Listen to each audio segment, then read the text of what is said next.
मी दीपक राऊत तुमचे स्वागत करतो आजच्या शेअर मार्केट अपडेटमध्ये।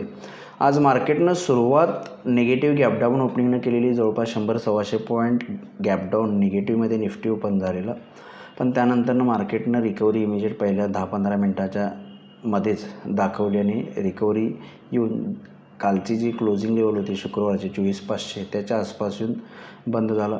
शुक्रवारी 24,800वरनं सडनली मार्केटनं जे आहे ते प्रॉफिट बुकिंग दाखवायला सुरुवात केली, कारण अहेड ऑफ बजेट उद्या मंगळवारी युनियन बजेट येते नवीन गव्हर्नमेंटचं।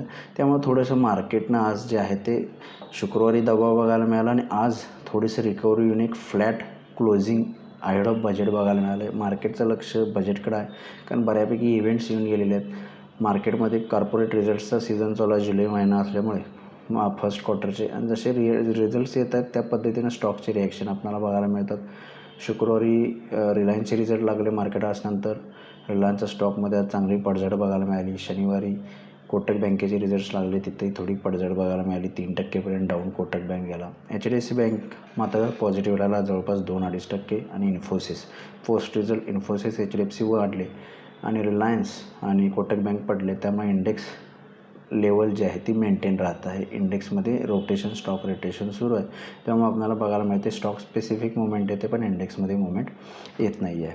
त्यामुळे ओव्हरऑल आज गॅपडाऊन ओपनिंग नंतरनं एक रिकव्हरी बघायला मिळाली आणि बजेटच्या ॲड आपल्याला एक फ्लॅट क्लोजिंग बघायला मिळालं आहे। उद्या बजेट आहे, टेक्निकल लेवल्स तशा फारशा काम करणार नाहीत मार्केटमध्ये। बजेटला घेऊन काही अनाऊन्समेंट येतात का, कारण आज इकॉनॉमिक सर्वे आला, त्याच्यामध्येही एक चीफ इकॉनॉमिक ॲडवायझरनी थोडं F&Oमध्ये ट्रेडिंग जे रिटेलचं वाढलं आहे त्याच्यावर काळजी व्यक्त केलेली आहे। त्यामुळे हाऊसहोल्ड एक्सपेन्सेस नुकसानीत येऊ शकतात, त्यामुळे थोडंसं कदाचित काही क्रब्स येतात का बजेटमध्ये और पोस्ट बजेटमध्ये सेबीकडून काय तशा पद्धतीच्या F&O ट्रेडिंग रिगार्डिंग काय ॲक्शन येईल का हे बघणं गरजेचं आहे।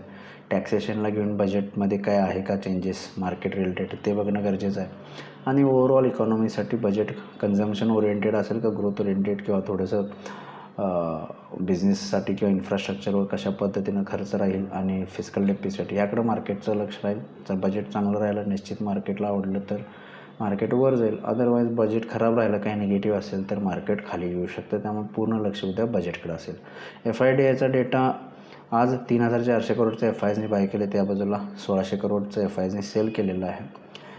ट्रेडिंग टेक्निकल लेवल्स उद्यासाठी झालं तर 24,550 आणि 600 निफ्टीसाठी स्ट्रॉंग रेजिस्टन्स आहे। जोपर्यंत 24,550च्या खाली आहे तोपर्यंत फर्दर डिक्लाईन येऊ शकते।